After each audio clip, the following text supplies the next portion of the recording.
Let's try and do one shot. Okay. Hey, welcome back to the Uba Cordero Show. If you're new here, my name is Olivia and I'm here with Uba. If you haven't subscribed, please hit the subscribe button.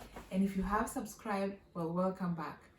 And just a note that the Uba Cordero Show is now available on the blackatlanticradio.com, and we'll leave the link below so that you can tune in. It's hosted by Dr. Kari Pastena, and so we hope that you'll tune in. So this week we will be talking about globalization and Africa. When you hear globalization, what comes to your mind? It's a really big term, and we'll begin by defining it into its simplest form. So globalization refers to the process by which people and goods move easily across borders. And so today I'll be asking Uba, to just begin by refreshing our memory on when globalization began in Africa.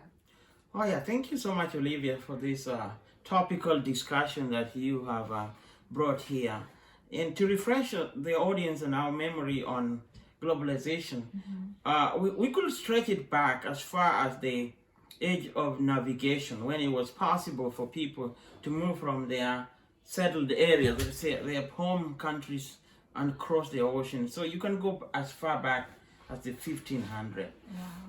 But so that you could, in African term, then that would be include talking about the enslavement and slavery in Americas and in Europe and Arabia, and then that you could go as far as back as that. But in the recent time, we're talking about the last 150 years, we'd have to go to the age of the Scramble of Africa, starting from the 1890s, at the time when this European interest to Africa not only brought African commodities to the European sphere, but also intensified trade relations between these places. So when you come to the 1920s, at an age where the historians call it the Gilded Age, what it refers is the invention of the telephone and the telegram, facilitating communication between Africa and Europe, Europe and America, and Latin America and Asia as well. So that was the first era of globalization. Now the second era of globalization begins around from 1945, after the Second World War, and it is facilitated by advancement in communication, in flying from one country to another. So aeronautic technology is enhanced, radio communication, later on computerization, as well as the formation of laws that facilitate people to trade from one country to another. So the apex of globalization is the Neoliberal Age. Oh, okay. Yeah. And so in terms of economics, how has globalization affected Africa economically? Well, that's an interesting question that is going on. It's a debate that's out there. There are those who say Africa has greatly benefited from globalization, and there are those who say it hasn't. But if you put the numbers out there to see if there has been an increase in trade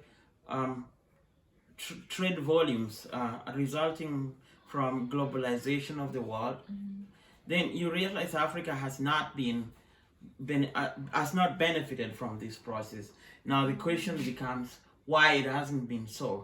But just to let you know, as we speak, Africa's trade volumes since from 1970s to now is about 3% of the world's trade volume. Wow. Compare that to about 25% of the world's trade volume from three countries: South Korea, Japan, and Korea. South Korea, Japan, and Southeast China, one section of China. So it accounts for about 25% of the world's trade volume. Yeah. But it never used to be like that. In the 60s, Africa accounted for about 15% of the world's trading volume. So you could say that one consequence is that reduction of Africa's trade volume. Yeah. The second one is one concerning climate change. Here we are talking about the ability of enhanced use of Africa's raw materials to the benefit of countries that are not African. Yeah. So globalization through multinational corporations that really have no control in terms of geography have been able to go into the African space and do business and reap out these profits without much control. Yeah. So it has facilitated that, and the consequences are large. I could talk about all day about that. But lastly, this will be the last, is the idea that globalization has made Africa lose out on the possibility of industrialization. Why would you say that? It is because the globalization is characterized by global supply chain. So this global supply chain means commodities are mined in other places or produced in other places, are assembled in one place, are shipped in another, and are sold in another place. And in the 80s, Southeast Asia greatly benefited from being like the world's factory. So this was the era of Chinese industrialization. And over time, there has been a lot of capabilities built up over that. And there was a debate among proponents of globalization that Africa was going to be the next state or place upon which industrialization would occur. But these countries have such an age, comparative age in development, that Africa has gone through what is called deindustrialization even before it industrializes. Wow, that is really sad. So it has become a much consumer oriented society rather than a manufacturing society as a whole in the continent. Yeah, which becomes so expensive. It becomes expensive and it hurts the whole idea that a country's industrial wealth leads to a better quality of life. Yeah. So apart from the economic, impacts of globalization, what are like some of the cultural, political, and social impacts and technological, of course, aspects of globalization in Africa? Yeah, that is, one of them, we're doing this show on a platform facilitated by globalization. So the internet age has radically shifted how people's values are transmitted and are absorbed and consumed. So now it is possible for somebody living in, any country in Africa to aspire and live values that are similar to the one in Western Europe or in Japan. So that has ramifications, good and bad. And one of them is that cultural values that tend to be almost stagnant and changing, or if they were changing, they're changing very slowly, are increasingly shuttered by people's access to what is out there for their benefit or bad. Depending on how you look at it. Depending on how you look at it. But it's just one facet of it. The other is just that increased communication has kind of shrunk the world, so that the terms like a global citizen, terms like global civics, your awareness of things happening outside the world becomes much more enhanced and stimulated. So all of a sudden, you start to care more about the world rather than just your space that you live in.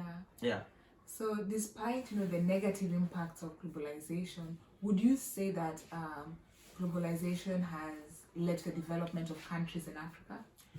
Yeah, there has been a surge. If you looked at the video that I did on neoliberalism, which is some say is a consequence of globalization, is a consequence of neoliberalism, the freeing of the market for forces of market to take force, then it leads to this global economic system.